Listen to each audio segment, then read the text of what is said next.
Welcome back, everyone. In our last video, we established a core foundation in Gray Zone by creating our character and understanding the various game modes. We learned how to work and organize our stash to set ourselves up for success. We analyzed the map and various amounts of information being displayed upon it. And lastly, we looked at the starting vendors and aimed to understand what their role and function was. In this video, we will discuss the tasking system and how it affects the vendor reputation, a basic minimal loadout, and some must-have equipment to have with you. This will also cover some fundamental armor quality and coverage areas as well. Finally, we'll discuss the various character stats and health systems and how to put yourself together when you take damage.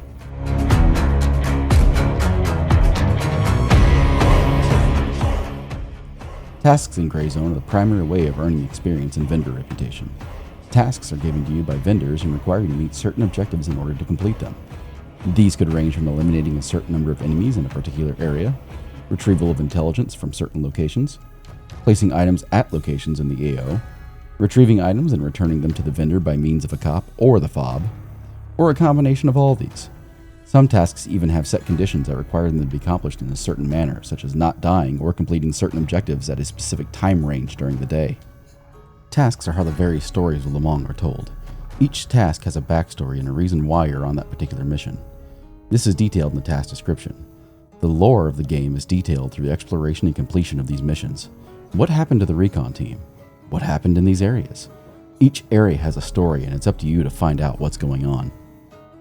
Some tasks will require you to contact vendors for them to respond while you're out in the AO. This is particularly true for intelligence gathering. Vendors will respond via messages to information you get them, so be sure to read the messages you send and receive from them.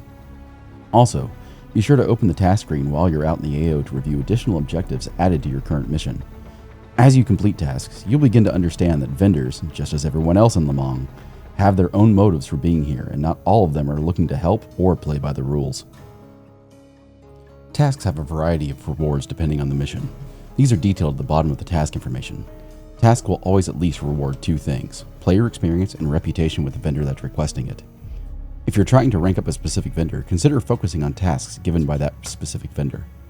If a vendor isn't offering tasks for you at the moment, you may need to progress further with other tasks in order for that vendor to offer additional missions. Tasks can be accepted two ways. One is by opening the vendor interface and selecting the Tasks tab. This will show you all the tasks offered by that specific vendor. Another way is by opening the task interface at the top of the screen. This will show you all tasks from all vendors and their current status. The task screen will sort tasks based on their general location. We can also see a bust of the requesting vendor and different tags specific to that task. Let's explain what some of these mean. The banner with a star in the middle indicates that this is a faction-specific mission. While all factions will get the same missions, the locations of these missions can be different, especially in the starting areas. The beginning tasks will go so far as to list specific grid coordinates where the objective is located, allowing you to limit your search to that one particular location. The next symbol I'd like to highlight looks like a recycling symbol. It's comprised of two arrows pointing at each other. This symbol means that it was an existing quest in prior patches but has been updated by the latest patch in some manner. This could mean that the objectives have changed, locations of objectives have changed, or even the order in which objectives are received have changed. Important to note that if you're using a guide to help you with these quests, check the last time it was updated to ensure it's beyond the last patch to have the best chance of the information within being correct. The next symbol is actually within the vendor screen. The glowing orange triangle means that there is a new task requiring your attention. It will be located on the vendor that has the task as well as the task itself. Take this with a grain of salt, however, because lately, every time I log in, Handshake is telling me I have a new task that I've already accepted. The last symbol to look at is two arrows pointing in different directions with a generic human bust sitting on top. Upon accepting the mission with this symbol, you will automatically accept another mission from another vendor. This is a split decision task, and you can only accept one path. Completing one of the assigned missions will automatically fail the other, resulting in forfeiting that rewards from that vendor, and a minor reputation loss from the vendor you did not choose. This also has an effect on what missions are available down the road. Regardless of your decision, all vendors can be leveled to max reputation. My advice is to choose which rewards you want to pursue for the vendor that's being offered. For retrieval tasks, you will need to hand over items while in a cop or the fob. Simply have the item in your inventory or stash, go into the task screen, select the task, and a handover button will appear in the task objectives. Once you're ready to complete a task, the complete button will appear. Just like in topic 2, you can then go into your messages and have the rewards delivered to your stash.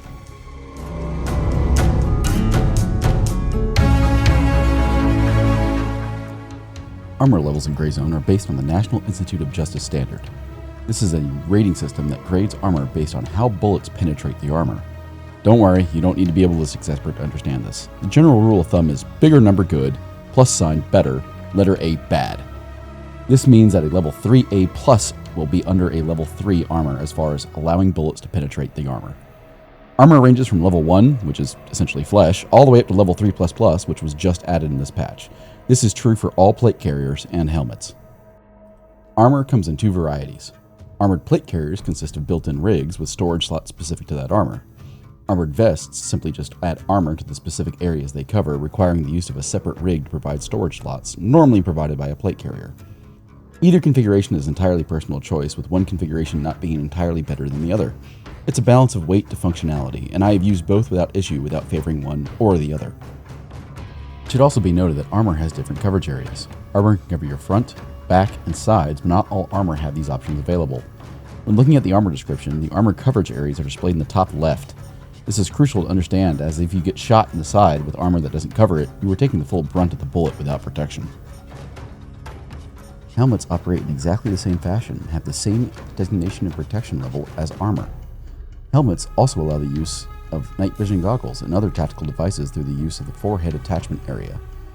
Be aware that if you want to use scopes and other optics, some may not be usable with night vision.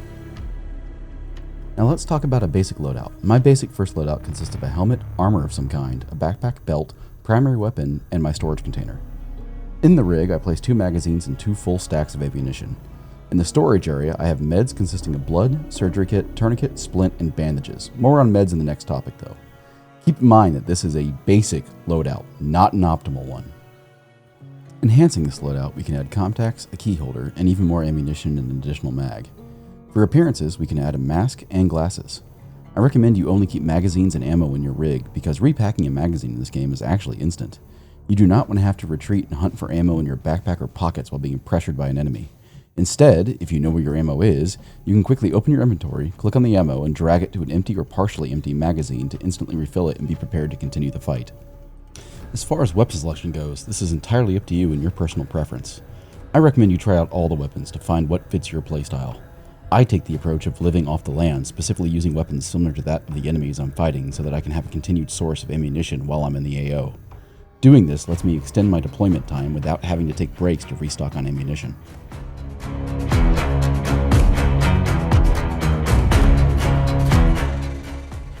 Character stats are displayed in the bottom left-hand corner of the character screen. Here we can see blood level, hydration, energy, load weight, intoxication, and radiation exposure. Blood level is a naturally regenerating stat that decreases when bleeding. More on bleeds in a minute. Once your blood decreases to certain thresholds, certain conditions will affect your character. This can include getting dizzy, blurred vision, and even resulting in going comatose if left untreated. Blood can be restored by remaining healthy and letting it naturally regenerate, or using a blood bag. Hydration is the indication of how thirsty your character is. This naturally decays over time and is restored by drinking something. Food can also cause hydration to decrease. Once certain thresholds are met, blood regeneration will stop, and once empty, double vision will occur. Energy is the measure of how hungry a character is. This stat operates identically to hydration, but decreases at a different rate. Letting your hunger decrease has the same exact effects as hydration reaching those levels.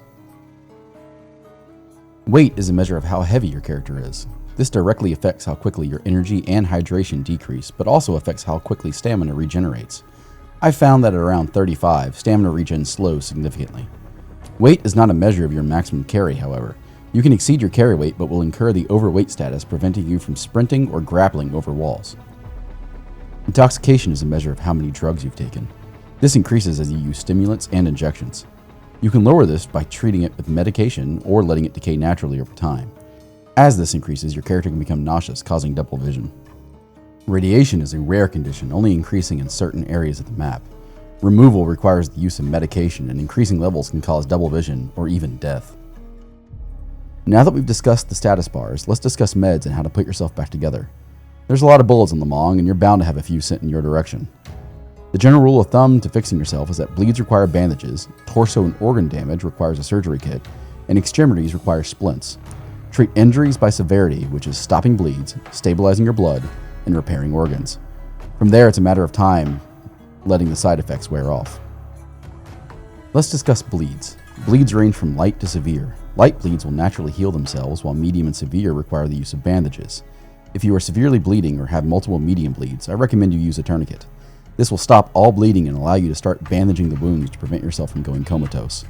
If you are suffering from medium or severe bleeds, you also probably have other damage as well that you can heal after restoring your body's ability to keep blood inside of itself. Now that you're aware of the general rules of putting yourself back together, I hope you understand the recommendation of meds from the last topic. Blood bags give you blood, surgery kits fix your organs, splints fix your limbs, bandages stop your bleeds, and tourniquets are for when you've bitten off more than you can chew. As a note on the comatose status, once you enter a coma, you will continue to bleed out unless a teammate or squad mate renders medical care. In order to heal a teammate, meds need to be in pockets, rigs, or belt containers. They cannot be in secure containers or backpacks. Move up to the teammate and you'll have the option to press F to inspect them. Once inspected, you will be able to use the mouse wheel to select which condition to heal. The order of treatment is tourniquet, blood loss, surgical kit. This should revive them, and from there they can get themselves to safety and put themselves back together. If a teammate doesn't heal your coma, or if you've taken too much damage, you will die. From there you will see a recap of how you died, and you have the choice of respawning either at a cop or the fob. You now have the opportunity to get your body back. If you can make it back to your body without dying, you'll be able to loot all your gear and retain all your equipment.